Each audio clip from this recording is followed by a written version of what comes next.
Episode 130 Above Ground Podcast, High Hope with Kari Eckert of Robbie's Hope.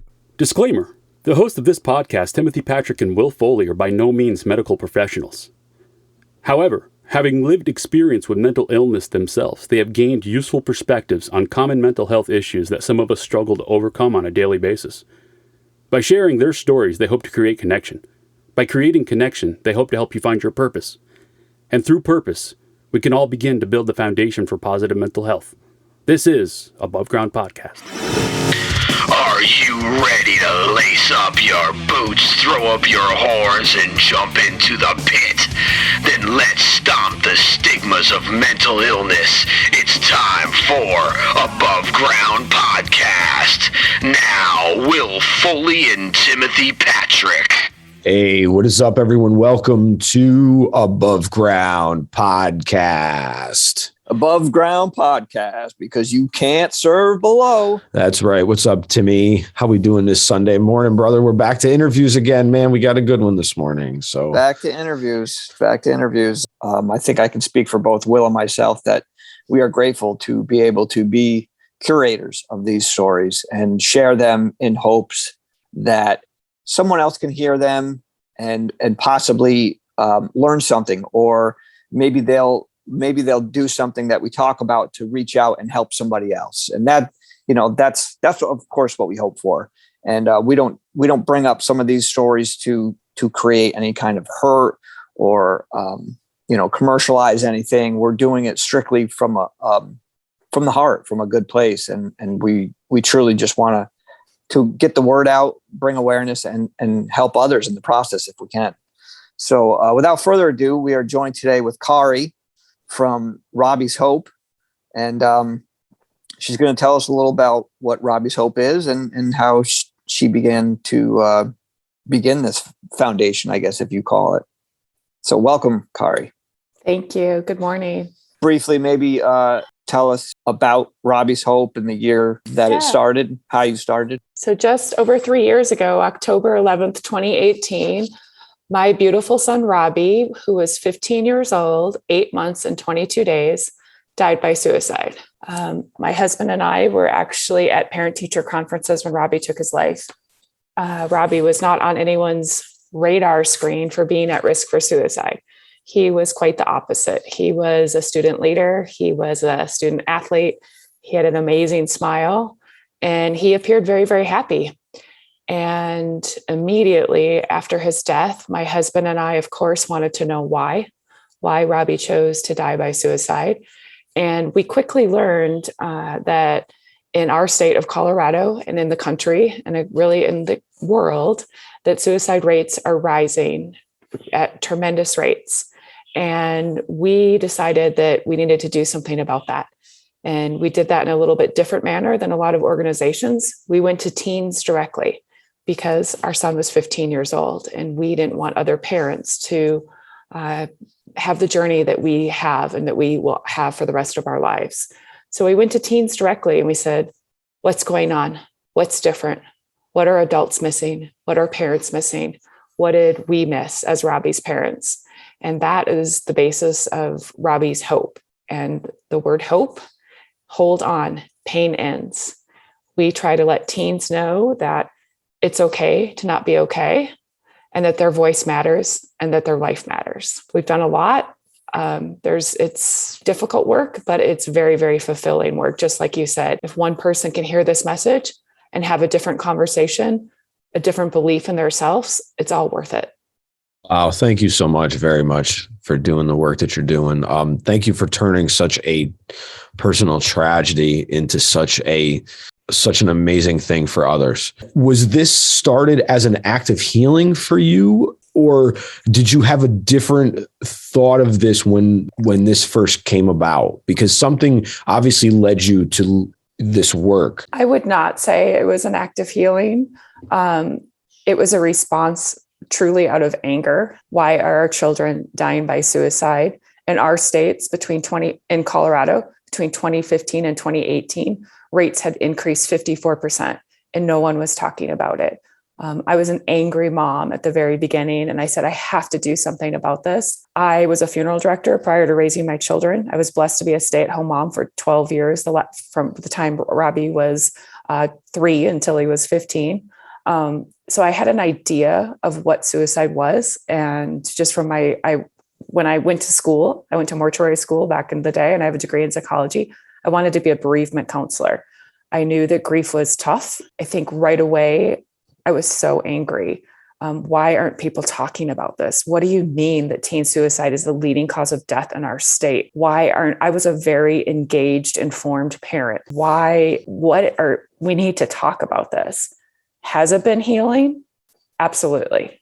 There's nothing better than giving to others and giving to teens, because teens don't receive a lot. They get blamed a lot.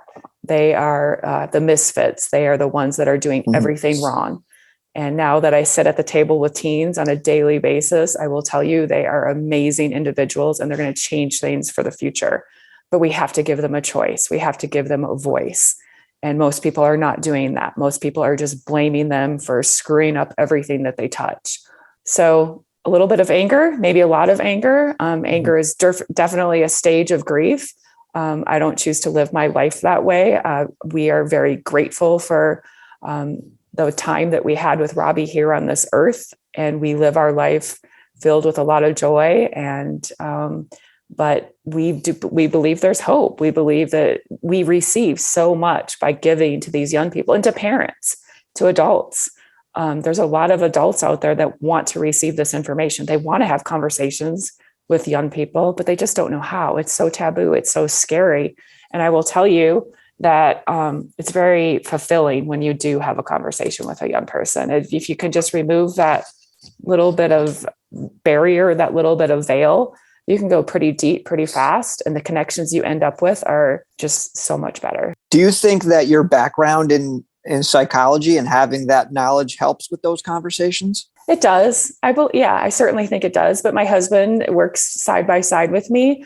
And he comes from a very different background. He's a scientist. And I think right away we learned that as parents and as adults, so many of us are not vulnerable. And if you just take that opportunity to be vulnerable with one another, your relationship goes to a deeper, deeper level. But yes, I think my background certainly brought a lot to the table, just because I've sat on the other side of the table with families, and I've stayed in touch with those families, and I know suicide's devastating. Suicide sucks. It shouldn't happen, and it's preventable. But yet, parents and people, 54% of our society has been affected by the death of a suicide in a close manner. A friend, a family member, a coworker.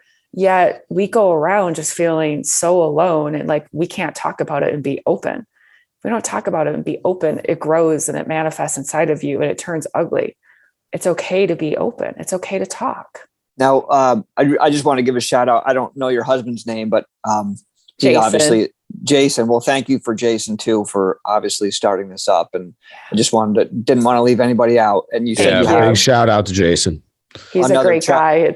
He brings a amazing male perspective to the table, and his desire to help others is truly just, we are a great team. Awesome. I love to hear that. I love what you're doing. So I love what you're telling us. You said that you had another child as well? Yes. Our daughter, she is 22. She just graduated from college. She was a sophomore in college. Our kids were 4 years apart. So Robbie was a sophomore in high school and Elizabeth was a sophomore in college. I remember having to tell our daughter what had happened, and we were able to go out. She was in school in Boston. We are in Denver.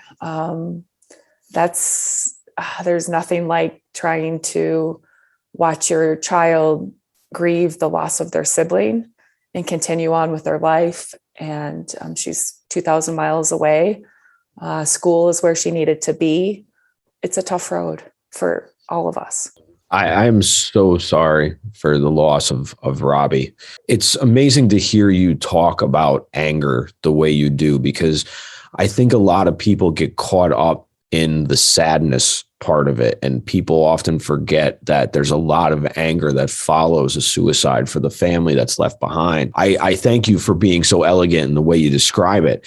And I'm curious to know if there's something that you can tell our listeners that helped you or that is helping you through your anger. Because obviously anger is, I'm probably sure you have anger at different points of the day. Some days it never subsides. And the thing is about grief, because Tim and I talk about this all the time, is that grief is not a linear process.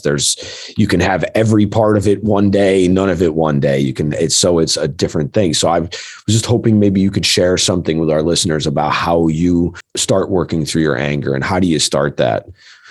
You continue to work on it. It's certainly a process. I think I know that I need to take care of my own mental health. So physical exercise is really, really important to me. Otherwise, that anger can grow.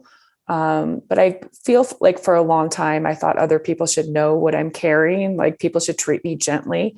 And that doesn't happen. And I would get angry with close people. Because so many other people, as a parent, and as somebody who has been very vocal about how their child died, I had to help other people through their grief, even people who are very close to me, family members and friends, and they were angry too. And I can't take care of their anger. But I think one of the biggest things that has helped me with my anger is in the death of suicide death. So you want to know why? Why did Robbie choose suicide? And I let go of that why pretty quickly. And I continue to, yes, does it come back up to the surface? Absolutely. But when I have the opportunity to have the answer to that why in my belief system, I won't need to know that, because I will be with Robbie, and where he is, I believe, is a better place. So I don't need to know that why. That why doesn't serve a purpose. Even if I knew that why, was it depression? Was it anxiety? It could have been a very quick decision for Robbie. Sadly, that's what suicide, it's a very short decision. Most people don't understand that. Some people can live with suicidal ideation their entire lives, and they will not die by suicide.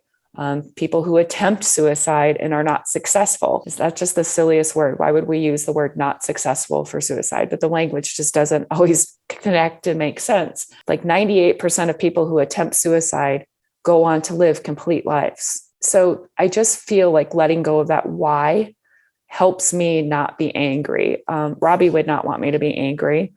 I don't want to be angry myself. I'm not an angry, ugly person. I'm very much the glass is half full, and I want to help others. So I have to let go of that. Is it hard? Yeah, it's a choice to let go of that anger. It certainly creeps back in.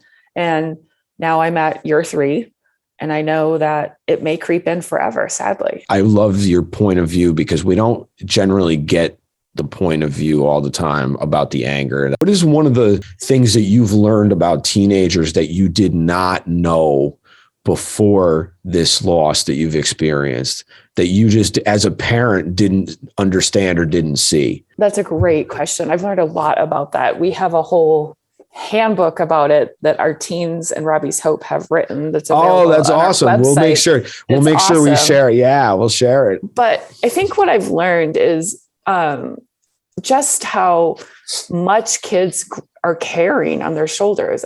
They've grown up in this world, and what our kids know is so much deeper than we give them credit for, and therefore what they care about.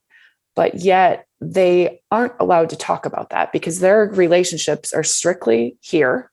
So seldom are they face to face, ear to ear, and they feel the weight of everything. If you ask a teenager, like, what is the number one thing that they're concerned about? Most of them will say climate change. That's, it's a kind of an easy tag.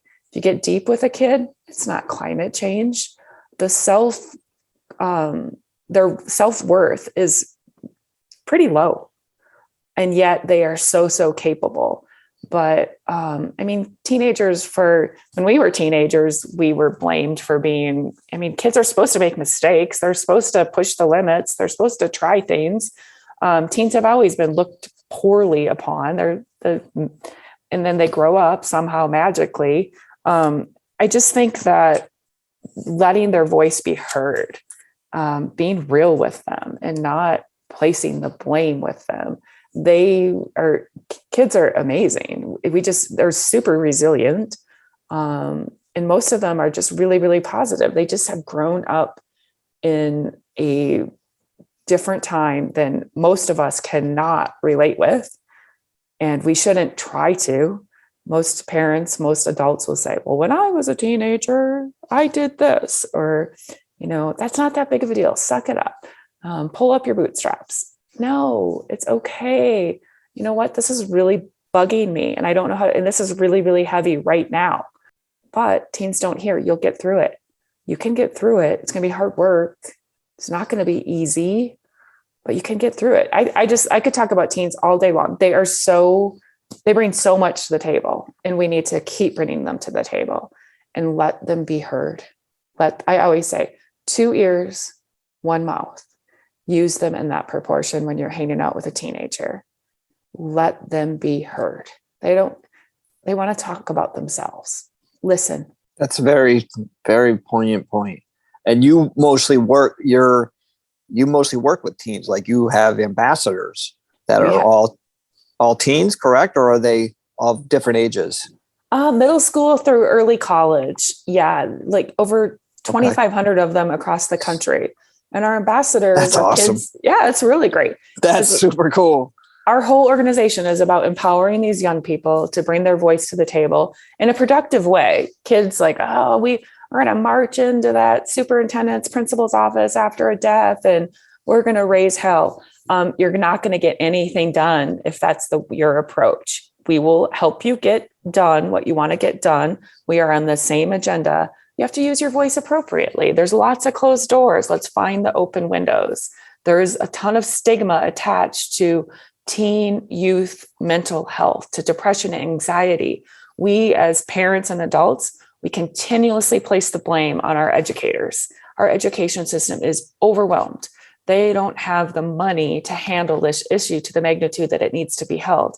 Our legislators, kind of the same thing. We push a lot of stuff and expect our governments that we don't, it's difficult, but we've got to partner together. And our youth, when they feel heard and when they feel like their ideas are valid and they have amazing ideas, much better solutions than adults can bring to the table about youth mental health, because they're living it. They're tired of seeing their friends die by suicide. They're tired of seeing their friends attempt suicide. They're tired of seeing their friends threaten, I'm going to take my life, and not know what to do. They have ideas. Let's talk about this. I think of in the US, our kids, how many kids take AP physics, AP calculus, AP this, that, and the other to get into this college that it's going to cost this much. But yet we can't teach our kids about their mental health. We can't teach our kids about their brains. There are warning signs and symptoms that Robbie probably felt, physical things going on in his body that he was aware of, that as a really bright kid, he didn't have the language to talk about, because I, as his parent, never taught him about it. I didn't know that was my responsibility. And I didn't know that our schools aren't talking about it. We teach our kids everything about physical health. Our kids can rattle off, these are the signs and symptoms of a stroke. These are the signs and symptoms of a heart attack. But these are not the signs and symptoms of being at risk for suicide. We have to change that. And that's what our ambassadors are doing. Kind of piggyback on what you said, and I'll even lump myself into this. I didn't know about this stuff until, unfortunately, 40 years of age, until my son was already, not old, but like older. So it's like, I didn't realize how to teach this stuff. I didn't know about it for myself. No one taught me, you know what I mean? That's why I'm big on putting it into the education system. So that way you will notice, when the kid goes in now and learns it, when that kid becomes a parent, and then that kid will be able to teach his kid, and then his kid will also get it from the school side of it too. He'll be getting it double. That's when you're going to notice a big difference. Absolutely. So I think that's super, super important. And what you're doing is incredible. The bridge that you're gapping between the teens and this is awesome. I'm big on language. We can't talk about something if we don't have a language for it. How do we get our teens to describe? How do we get our teens to open up to us? Like, what's a question that we can really start asking? Like, what's one question to just get them to pique their interest to say, yeah, I want to talk about that? Well, you kind of hit two things there. I think one, yeah, they are watching us all of the time.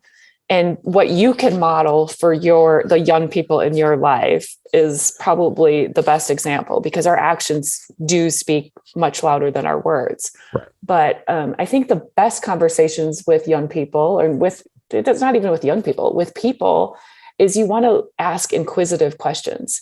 Because you want to engage the other person and have them answer, like, what do you think? And then I statements are really good. Like, I have noticed this. What do you think? Often as parents, we just ask yes and no questions. We want to ask leading questions because we want to have dialogue. So like, what do you think about mental health? What does it look like to you? What does it feel like to you? What does it feel like when you're anxious? What situation makes you anxious? If you're concerned about somebody taking their life, you have to ask directly. You're not planting the seed. Right. And you ask it with the language, are you considering suicide? Not, you aren't considering suicide, are you? Because the way I asked it the second time, I want to know. I'm showing you that I recognize something, but I don't want to talk about it. If I ask a person directly, are you considering suicide? And I pause, I'm giving the opportunity for them to think about it and to answer honestly. And that's what needs to happen. You're not planting a seed. You can't plant a seed of suicide. It's a huge, huge myth. Kindergartners are coming to school with suicidal ideation. It's that young, sadly. And like, you can talk about this, like even grief, like my educational training went to become a funeral director. Like, how do we talk about death with little kids? Well, as soon as our little kids are exposed to this, and, I don't know what the average age of our children receiving cell phones. Parents give kids their cell phones for one, safety, like, oh, they play all these sports and they're at this field and blah, blah, blah, blah. And I need to be able to get in touch with them. And probably an entertainment factor, because I guarantee you, if you go to a coffee shop today, you're going to see a 18-month-old toddling around with a cell phone. But as soon as our kids have this, whether it's their own personal one or their friends have it, they're learning about suicide. They're learning about mental health. And they're learning about it from TikTok. They're not learning about it from you. It's kind of like the taboo, the birds and the bees conversation that most parents don't want to have. You got to take the time. You have to educate yourself, but you have to have that conversation, and at a pretty darn young age. And then the second part of that conversation with your child, you need to say, if you're not comfortable talking to me, what adult are you comfortable talking to about this? If you were concerned about a friend, if things were too heavy for yourself, because our children, I would have done anything for Robbie, even at the very last moment. If he would have said anything, I would have dropped. Any parent would. But Robbie didn't think that he could come to me. And I sure wish I would have said to Robbie, what adult would you go to? Sadly, we learned that Robbie, as a freshman in high school, helped two other kids with their own suicidal ideation. That was the type of person that Robbie was. Wow. Robbie is a beautiful blend of Jason and I. Very empathetic person. That's which kind of tells me that maybe he was familiar with these thoughts as well. Yep. I'm not, it's in my head, that's, if he was kind of, open to discussing it, he may have. Usually I would think that it's because it has touched that person in some way, so they can. I think our middle school and high schoolers, Tim, they have been exposed to this so much. Like in the state of Colorado, the number of kids that are considering suicide, the number of kids that have a plan, the number of kids that have attempted, the numbers are overwhelming. And this is pre-COVID, our statistics because statistics are always super delayed. The number of kids that identify as being depressed or dealing with anxiety the numbers are much, much higher than any adults are aware of, or not any, most adults.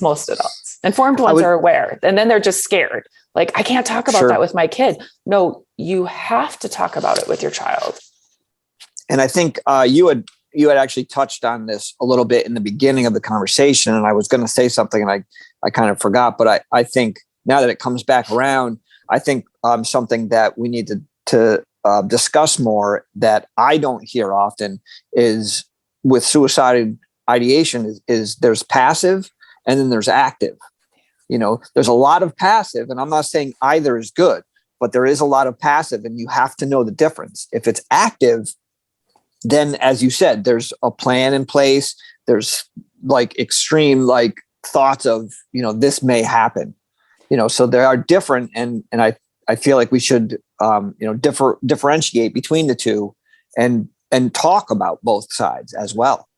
Yeah. Like as a parent, I know that I bring a lot of fear and by being honest. And that is the opposite of what I want to do for other parents. The risk of your child dying by suicide, it's relatively low, but the risk of your child dealing with a really, really difficult, tough issue that they would like to talk about, possibly with you, is really, really high. And you being able to be vulnerable with your child could change things. And just having those difficult conversations, those crucial conversations that can be had. We have them in the workplace all of the time. Why aren't we having them at our kitchen table with our children, in their bedroom? That's all in our handbook, because we went to teens directly and we said, okay, you've made it very clear. You want to have conversations with the adults in your life. Let's teach other adults about how to have those and where to have those. You got to think about your kid. Do they feel trapped in the car, or is the car a really great place to have a conversation because you're focused on driving? You're not looking at them. They can be looking out the window. Is their room a safe place? And just, I think the bottom line, if you're not going to come to me, who are you going to go to? Suicidal ideation versus completing suicide. Completing suicide is, sadly, everything has to be, I need to come up with, we talked about language, the right language. It's the perfect storm. And the risk is a suicidal mind it's so short. You can do the research. You were just talking about the risks of them encountering something that's not suicidal ideation is probably greater than the suicidal ideation. What do you think are some of the other factors besides the suicidal ideation? Is it the social media? Is it bullying like we think it is? Or is it the change in body? Is it sex again? Or is it all these things? Because you've tapped into an age where they're literally coming from child to teenager, growing into men and women, which they're not prepared for because our brain doesn't stop developing until our mid-20s, as we find out. So where do you think that perfect storm is just the hormones and just everything all at once? Do you think that plays a part into it? I think that this probably plays the biggest part into it. Okay. If you look at 2007, that's when the introduction of the iPhone, and the rate that smartphones have grown, and you look at suicide and mental health rates, they kind of track together.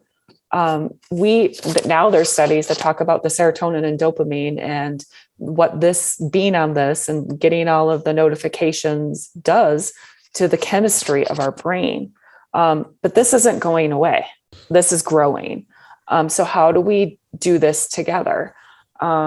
I think, you talked about some of is it sex? Is it drugs? Is it social media? Is it bullying? A lot of adults, like parents, we want to think it's bullying. And I think that's because then we can place the blame on somebody else. It's not our child. It's much easier to place the blame on somebody else. I think you got to find out what it is for your child, what it is for the young person in your life, because it's different for all of us and it changes. Yeah, it might be when they're in 8th grade.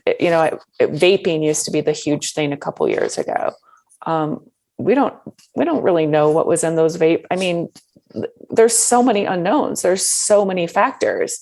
But what is it for your child and their school? It very well could be bullying. It could be social media. I compare myself to everybody else. Their life is perfect and my life is not perfect. We call that the my life is perfect filter that social media gives us. Adults deal with that. I mean, we all take way too many pictures before we post the perfect one. I think you're right on the specific, like it's specific to the person. And we've said this before with suicide and depression is it's not a one size fits all, and when we treat symptoms instead of, the underlying thing or the person, that's when, disaster happens. That's when confusion sets in. No one knows what's going on. There's loss of communication, no comprehension. And it has to be specific to that person. Yes, there's signs. Yes, there's this as a basis, but we can't use that for each person. I think it's a good place to start, but then sit down and like exactly what you said, like you have to find out what it is for your child or for that child in that moment. Cause it changes. It changes. And like start talking about with your children, like what tools do they have? Like we want to give our kids the opportunity to have success. That's all we want our kids to be healthy and happy. But like when something makes you feel anxious, what do? There are things that they can be taught that are completely age appropriate that will help them in that moment that they feel anxious. You'll probably learn something from them. I tap my fingers, I count, I take deep breaths. Breathing is because our minds, we think that we can super multitask all the time. That's, I think, what our phones have taught us. Our minds can't. We're really, really lousy at it. We talk about that split second thought about ending a life as opposed to having it sit in your brain for days and days and planning. And it's that rash second of, okay, I'm going to do this now.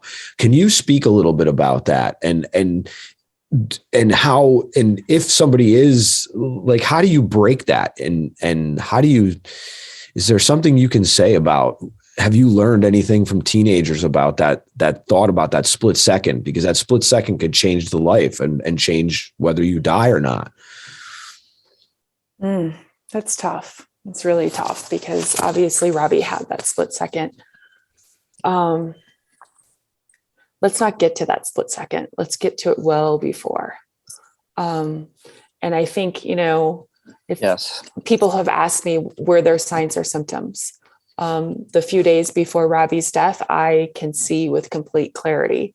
People who are thinking about suicide, a lot of them are really, really brilliant, and they're going to drop some signs and symptoms, but they're going to be really, really careful about it because they want to see if you're receptive. And we live in a really, really fast-paced world where we can't see things that other people are testing us with. But if we just start talking well before, I think of mental health as like this, and so many organizations, we're down here on the other side of the cliff trying to catch kids after they hit that point. We've got to be with them over here well before. And that's what talking about suicidal ideation, talking about how you see yourself, how you value yourself, and what you're going to do. How are you going to take care of yourself? That's what we have to change. That split second. Let's just be honest. It can happen. It does happen. It does happen. Yes. It sucks. It's preventable. It's as older kids, you can talk about, it's a split second decision it's a permanent solution to a, not non-permanent problem, but that's really simplifying a lot of feelings and a lot of life experience. It's so much deeper than that. Suicide is incredibly complex. On my journey, I've learned that it's really all about self-love, and we all have varying degrees of it. Some of us are really good at it, and some of us don't have any of it, and some of us are building it back. Mm-hmm. If we stay around to build it back, because it's a difficult choice to say you could make, but you could make it. And I've been there, and I'm never too far from there. And I don't think any of us out there who struggle with that daily are. Thank you for being vulnerable, Will. That's really like insightful. It's tough. I think COVID, something that I've learned from it, and I hope a lot of other people have, is we all have mental health. Every That's single right. one of us. Yeah. 20% of the population has mental illness. That number is staying the same. Thank you so much. Cause that's what we just started saying it. I just started making that a catchphrase, that we all have mental health. We don't all have mental illness. That's right. And we can all do a better job. Absolutely. It's a responsibility. It's tough. It's not easy. But we all have mental health, and we can learn. That's what we need to teach people. How do you take care of your mental health? Because you just talked about it. It's self-love. It's self-responsibility. Right. And when I talk to teenagers, I always, cause like there's kids, like I've said, the empathy and their willingness, they want to help one another. Like that's who we are as humans. If you aren't taking care of yourself, you can't take care of anybody else. Yeah, there's that oxygen mask, Timmy. That's exactly what I thought in my head when she said it. Now you had real quick, I just wanted to ask this. You had said that Robbie had now that you look back, Robbie may have left some signs. Now, was there any note or anything like that as well on top of that, or it was just? There was. Okay. I don't know. We kind of talked about the whys, and I know that's a really tough one for parents or anyone that has experienced the loss of a loved one by suicide. Sure. There's a lot of the note, if there was or there wasn't. It's a split-second decision. Some people work on notes for their entire lives and never take their life. I know Robbie wrote that note in haste at the last minute, and he apologized and he told us that he loved us. And, we have that note, of course, but we have a lot of other beautiful memories of Robbie prior to his death that we hold on to more than that last minute. Good for you. Actually, would you mind sharing one of those beautiful memories with us? Oh, goodness. Robbie's wit, his humor. He was really, really witty and like kind of a dark humor that was like, as like a 10, 11, 12-year-old, that was just kind of inappropriate. Awesome. And I loved because he was a bright kid when he made a connection with an adult, and they would just be like, that kid of yours is so funny. So that his humor is what I love probably the most about Robbie. That's awesome. Love Thank you, Kari. Thank you so much for being here. Tim, I again, man, this has been such an awesome conversation, and it's so incredible to hear stories of the resilience of teenagers and stuff. And we always finish up the episode with 3 questions, and I'm going to let Tim take it from here, because I'm going to actually divert from my original, my usual question for the first one, and just change it up for you a little bit. And if there's anything that you can, like whatever you can, a sentence or whatever, but like what can friends, family do besides the typical, like, hey, like the checking in, because everyone is big on like checking in, but sometimes I'm not sure if that works. So is there anything that you could let, friends, family, loved ones know besides checking in, what they can do to help someone that, may or not be in a crisis, but just to reach out? That's really good. Well, continuing to check in. I think 2 of our kind of messages of Robbie's hope: it's okay to not be okay. It's okay to not be okay. Talk about that. Like, that's not the face that we put on. If I go out today, people aren't going to know that my child died by suicide and that I might not be okay because of the way I look on a daily basis and the way I act. But it's okay to not be okay. And understanding that there's always hope. Hold on, pain ends. Hold on, pain ends. So continuing to check in, like, oh, I'm available. No, check in with that friend. Okay. How are you feeling? How are you doing today? I like it. Hey, Timmy, just so you know, I'm going to change it up a little bit. I'm taking that second question completely out, and I'm going right to our last question, if you don't mind, just because it's not appropriate at this point. Just because Well, maybe we'll talk about it off air just because I like the conversation was just too. We ask a question at the end. If there was no restraint on resources, what would you like to see done for mental health? Education for everyone. We have to change our priorities in this country. What we value for our children is not right. We need to educate our children about mental health, and we need to educate our educators about mental health. We have to give our schools money to do both of those things. Yes, and yes. We don't even have a great curriculum in this country. The things that we borrow from other countries, it's time. We know what's happening, and if we could teach our kids, AP physics, we certainly can teach them about their brains. Absolutely. We can certainly teach them mindfulness for sure. Yeah. Life skills in general. Mindfulness. Yeah. The whole person, not just book smarts, brain smart. It's the brain. How does it work? How does it make you feel? Well, it's kind of funny because by switching up the conversation, it kind of actually is like a jazz jam here. So things happen to lead into other things. So it's kind of funny how you just mentioned that we have to get it into the education system and that it has to be funded in there. And it's how do we start the conversation to get into those places? Do we start going to school board meetings? How do we get the schools to take it seriously?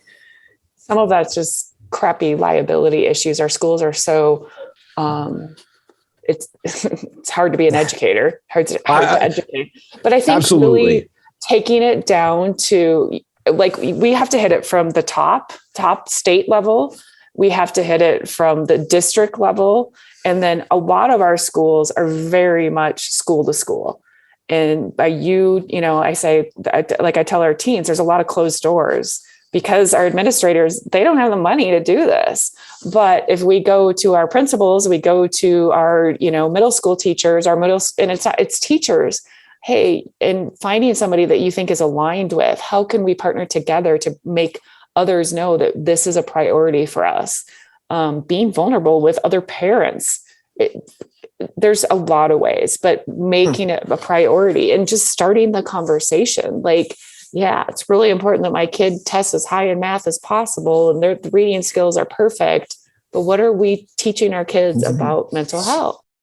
Kari, thank you so much for being here this morning. It's been an absolute pleasure. Can you tell everyone about how to find Robbie's Hope, how we can get involved, and leave us with something that you would like everyone to know about your foundation, about Robbie, whatever you want anybody to know. It's yours. There's so many things I want people to know. Robbie's ROBBIES -HOPE.com. We're on you can find us on every social media site because we're active there, as we have to be able to stay in touch with people. Educate yourself. And I think the bottom line, I want everyone to know that there's hope, that it's okay to not be okay.